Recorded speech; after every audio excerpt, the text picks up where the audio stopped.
I'm just a professional whip cracker and entertainer. I go around, all over the entire United States and put on shows. It's sort of like an old vaudevillian type show, a circus show, using the whips. And a little history, a little education, but then it's all, action-packed, cutting targets and making music with them and all sorts of stuff, So things a lot of people have never really seen before. Because the whip is actually moving at speeds of 900 miles an hour, it should always crack away from my body. This time it's actually going to crack right here in front of my face.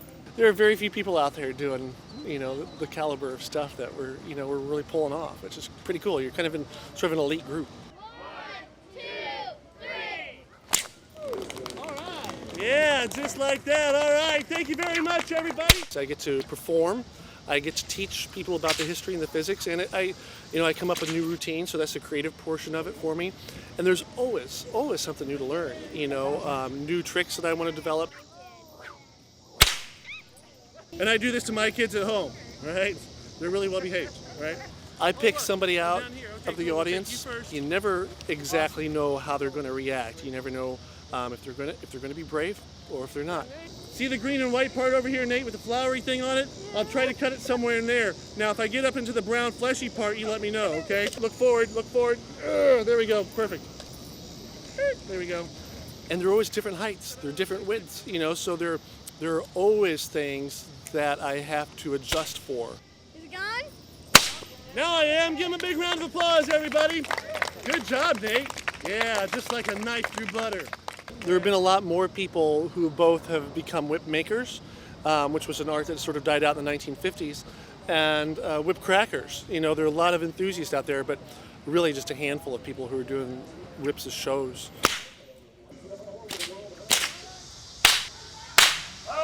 Someone called me the Buddy Rich of whips one time because I make all these rhythms. I'm like, oh man, that's awesome. Buddy Rich is cool.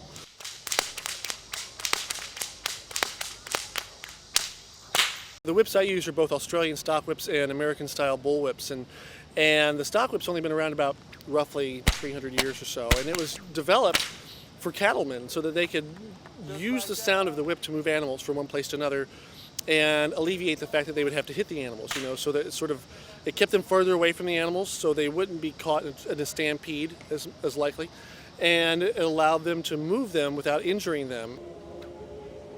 All right, give Blake a big round of applause, everybody. Nicely done, Blake. Zorro and Indiana Jones and the old vaudeville guys and the old B-westerns like Lash LaRue, and even going back, to Douglas Fairbanks in the 1920s when he was doing the silent films, the Zorro films.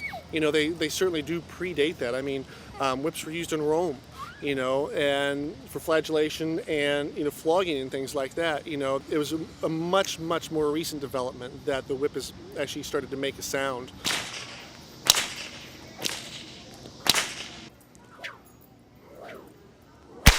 I really can't imagine doing anything else at this point in my life. That may change when I'm 80, but it may not. I hope it doesn't at this point, and it's just great to share this skill and this talent. You get something cut out of your mouth with a whip, you'll probably never, ever forget it. Remember, ladies and gentlemen, do not try this at home.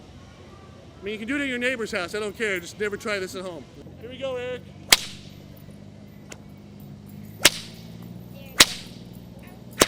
All right, give Eric a big round of applause, everybody. Very nicely done, Eric. Now run for the hills, kid. Run, Eric, run. Thank you very much, everybody. You guys have been really great. I'm Chris Camp, the Whip Guy. You can go to thewhipguy.com and see more ludicrous stuff. Thanks, everybody. Have a great afternoon.